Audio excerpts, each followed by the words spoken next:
Break के बाद आपका स्वागत है और आप देख रहे हैं हमारी खास पेशकश पोस्टमार्टम। जन लोकपाल बिल की संसद में चर्चा को लेकर भी गतिरोध की स्थिति लगातार बनी हुई है और इस कानून को बनाने में उन सांसदों का भी योगदान होगा जो खुद ही दागी हैं। अब ऐसे में ये बहस कितनी सकारात्मक होगी कि जो दागी सांसद हैं वही ये फैसला करेंगे कि ये बिल आए या फिर ना आए।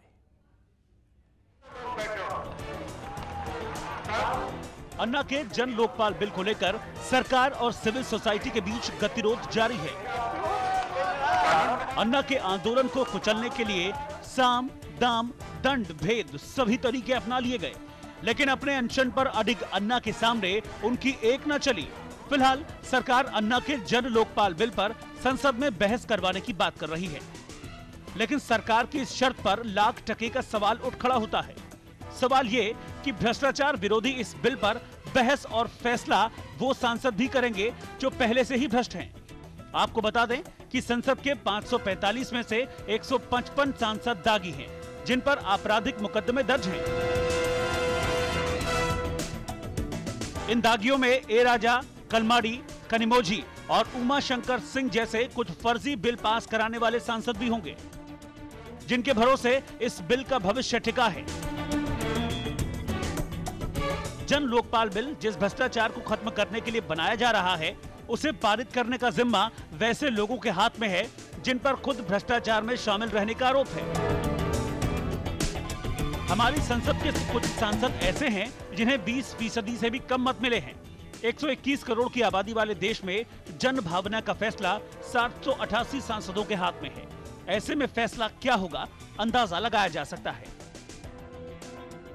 ब्यूरो रिपोर्ट, साधना न्यूज।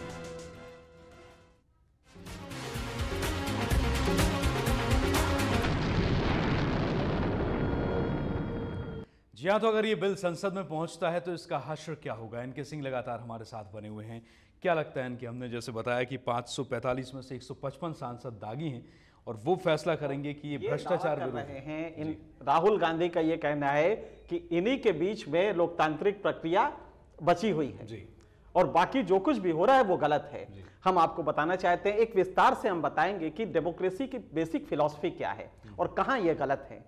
किसी भी प्रजातंत्र में यह माना जाता है कि संवाद जब सरकार चुन के आती है वो बैलेट से चुन के आती है, 5 साल के लिए आती है, बिल्कुल सही है। उसमें सांसद होते हैं, सांसद अपना प्रधानमंत्री चुनते हैं, सरकार चुनते हैं, सरकार वो काम करती है, बिल्कुल सही है। 64 साल से किसी भी डेमोक्रेसी में माना जाता है कि पॉलिटिकल क्लास और खास करके एडवर्सेरियल डेमोक्रेसी जिस तरह की हमारी है, अपोजिशन को चाहिए था कि यह मुद्दा लेके सामने आए। जब कांग्रेस अपोजिशन में रही तो उसको आना चाहिए था। 64 साल से भ्रष्टाचार मुद्दा नहीं बना, राम मंदिर मुद्दा बन गया, बाबरी मस्जिद मुद्दा बन गया, भ्रष्टाचार मुद्दा नहीं बन पाया। आज आप बता दीजिए, मैं व्यूअर से जानना चाहता हूं, कितने आंदोलन भ्रष्टाचार को लेकर हुए हैं जो पॉलिटिकल क्लास ने किया है, पॉलिटिकल पार्टीज ने किया है। आडवाणी को यह तो समझ में आता है कि राम मंदिर बनना चाहिए, लेकिन यह समझ में नहीं आता कि भ्रष्टाचार भी रुकना चाहिए, और वो ज्यादा बड़ा कोड़ है बजाय मंदिर बनने के। मंदिर से ज्यादा इंपॉर्टेंट था भ्रष्टाचार। 64 साल से 41 साल से लोकपाल बिल 6 बार आ चुका है पार्लियामेंट में, एक बार भी पारित नहीं हुआ।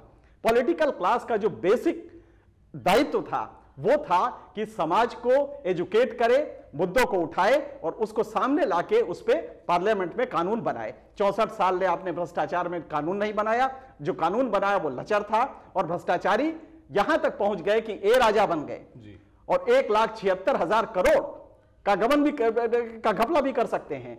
यह स्थिति हो गई इस पार्लियामेंट की। इस पार्लियामेंट में 155 आदमी हैं जिन पे की ऑफेंसेस के मुकदमे हैं। ऐसी स्थिति में पॉलिटिकल क्लास ने जो रोल प्ले करना चाहिए था वो नहीं किया, लिहाजा जनता का विश्वास डेमोक्रेटिक संस्थाओं से घटता गया। आज बिल्कुल खत्म हो गया। जब आप संसद कहते हैं तो लोग मुंह में मोड़ लेते हैं, अरे संसद में बकवास होता है। यह स्थिति है कि संसद, हम एक टेलीविजन चैनल चलाते हैं, हम ये कह सकते हैं कि सबसे कम अगर कोई न्यूज देखी जाती है तो वो संसद की, नॉर्मल डेज पे, आजकल नहीं, आजकल तो काफी कुछ चल रहा है, लेकिन नॉर्मल डेज में अगर सबसे कम कोई न्यूज देखी जाती है तो संसद की। तो संसद ने अपनी उपादेयता जनता के सामने खो दी। 64 साल से इस संसद ने, इन सांसदों ने, इन तथाकथित प्रधानमंत्रियों ने समाज के प्रति जो दायित्व था वो पूरा नहीं किया 64 साल से। तब मजबूरी थी कि जनता के पास विकल्प नहीं था, तो नॉन पॉलिटिकल प्रोसेस में आए। गैर पॉलिटिकल प्रोसेस में आए और उसमें सिविल सोसाइटीज आगे आई और उन्होंने कहा कि ये जिम्मा हम लेते हैं। अगर करप्शन का नासूर कैंसर बन रहा है तो ये जिम्मा हम लेते हैं और एक अन्ना हजारे खड़ा होता है। अब आपको एतराज हो रहा है कि हमारा वाला जो ये रोल था ये तो ये ले रहे हैं, तो कल से तो हम हमारी रोजी रोटी चली जाएगी, हम नेता भी नहीं रहेंगे, क्योंकि कल खद्दरधारी को कोई वोट नहीं देगा। अन्ना हजारे के पैंट कमीज पहने हुए अरविंद केजरीवाल को इस देश का नेता बनाया जाएगा। डर इनको यह है कि कल से हमारी रोजी रोटी चले जाएगी, जो करप्शन का धंधा फैला रखे ये चला जाएगा। इसलिए ये संविधान की बात करते हैं। राहुल गांधी का आप सेंटेंस सुनिए, उनका कहना है कि कोई भी प्रोसेस जो कि डेमोक्रेटिक इंस्टीट्यूशंस जो बने हैं, कॉन्स्टिट्यूशनल मशीनरी, उससे नहीं आते हैं। किसी ने आज नहीं, अन्ना ने नहीं कहा है कि पार्लियामेंट के बाहर हम कानून बना रहे हैं। हम एक कानून, क्योंकि आप विफल रहे, हम एक कानून देते हैं, आप देख लीजिए, पास वो पार्लियामेंट से ही होना है। हम तो आप पे दबाव डाल रहे हैं, और दबाव क्यों डाल रहे हैं? आर्टिकल 19(1)(a) में साफ साफ फ्रीडम ऑफ एक्सप्रेशन दिया हुआ है, बी में राइट टू एसोसिएशन दिया हुआ है। लिहाजा ये हमारी संवैधानिक मौलिक अधिकार हैं जिसका हम इस्तेमाल कर रहे हैं, और यह अधिकार दिया गया है हमें कि हम रैली करें, धरना करें, प्रदर्शन करें। 5 साल का ठेका आपको नहीं दिया गया है। 778 एमपीओ को इस देश का ठेका नहीं दे दिया गया है।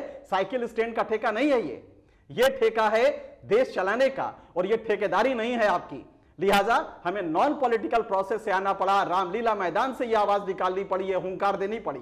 आप समझ सकते हैं कि जनता कहीं गलत नहीं है, यह आंदोलन कहीं गलत नहीं है। इसको अतार्किक बनाया जा रहा है और कुतर्क दिए जा रहे हैं। राहुल गांधी ने आज जो स्टेटमेंट दिया है, शायद इस आंदोलन को सबसे ज्यादा डैमेज इसलिए करेगा कि राहुल गांधी के बाद इस कांग्रेस में कोई भी तन के खड़ा नहीं होता है।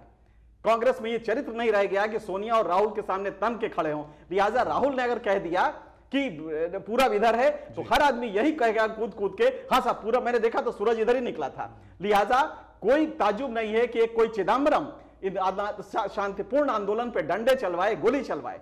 यह खतरा हो सकता है। अन्ना की हालत बुरी है, अन्ना इस समय स्थिति अच्छी नहीं है। आज जो ताजा तस्वीरें हमने आपको दिखाई हैं दिन भर अपने बुलेटिन्स में, अगर आप उनको देखें तो अन्ना की स्थिति खराब हो रही है। अगर ये अन्ना कहीं से कुछ होता है उनको, तो देश के 121 करोड़ की जनता जब आक्रोशित होगी तो ये सरकार रोक नहीं पाएगी। इसलिए सरकार को समझना चाहिए, राहुल गांधी को समझना चाहिए कि इस बचकानेपन में इस पूरे आंदोलन को न लें और इसके जज्बे को देखें, उस सेंटिमेंट को देखें जिसमें पॉलिटिकल क्लास ने 64 साल में अपना दायित्व नहीं निभाया। 64 साल में जब आप दायित्व नहीं निभाते हैं, तब सिविल सोसाइटी को, नॉन पॉलिटिकल एक्टर्स को ये लेना पड़ता है, नॉन स्टेट एक्टर्स को ये लेना पड़ता है जिम्मेदारी।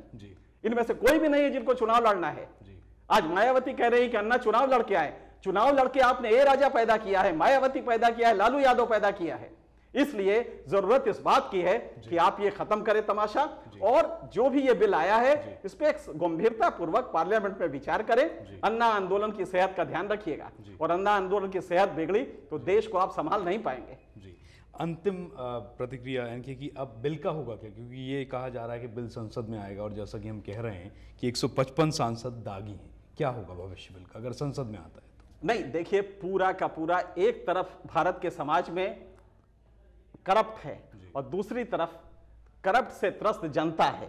आज लड़ाई इसकी हो गई है।